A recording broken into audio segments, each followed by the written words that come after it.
वाराणसी के पास बसे एक नगर में आदित्य नाम का युवक रहता था। वह पढ़ा लिखा, समझदार और मेहनती था, लेकिन एक बात उसे भीतर ही भीतर कचोटती रहती, मेरे साथ ही बुरा क्यों होता है।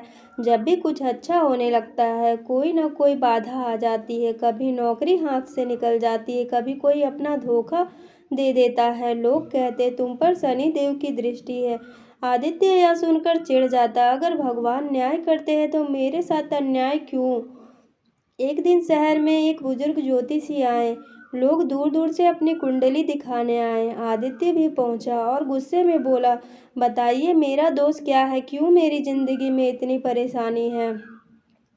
ज्योतिषी शांत स्वर में बोले, दोष बाहर नहीं भीतर है, और जो तुम भुगत रहे हो वह दंड नहीं संतुलन है। आदित्य समझ नहीं पाया और नाराज होकर चला गया।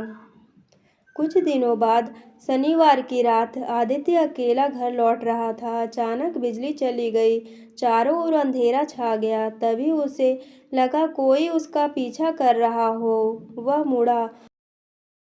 एक काले वस्त्रों में लिपटा हुआ व्यक्ति खड़ा था। उसकी आंखें गहरी और शांत थी। उस व्यक्ति ने कहा, डर मत, मैं तुम्हें कुछ दिखाने आया हूँ। आदित्य घबरा गया, लेकिन कुछ समझ नहीं पाया। अचानक उसके सामने दृश्य बदलने लगे, जैसे कोई फिल्म चल रही हो। उसने देखा, एक पिछली जिंदगी में वही आदित्य एक अमीर आदमी था जो लोगों से धोखा करता था, गरीबों का हक छीनता था।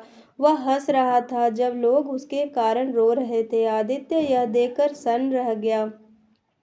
रहस्यमयी व्यक्ति बोला, जो तुमने दिया था वही तुम पा रहे हो। आदित्य के आंसू निकल आए, तो क्या ये सब कभी खत्म नहीं होगा।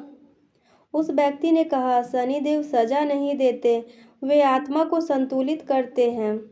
जब तक इंसान अपने कर्मों को समझकर बदलता नहीं, तब तक यह चक्र चलता रहता है। अचानक सब कुछ गायब हो गया। आदित्य अकेला खड़ा था, लेकिन अब उसके अंदर गुस्सा नहीं था, बल्कि एक अजीब शांति थी। अगले दिन से उसने अपने जीवन को बदलने का फैसला किया। वह लोगों की मदद करने लगा, ईमानदारी से काम करने लगा और हर शनिवार को शनिदेव के मंदिर जाकर प्रार्थना करता, हे प्रभु मुझे सही रास्ते पर बनाए रखना। कुछ ही महीनों में उसकी ज़िंदगी बदलने लगी। उसे नौकरी मिली, अच्छे लोग मिले, लेकिन इस बार वह हर चीज़ को अलग नज़र से देख रहा था।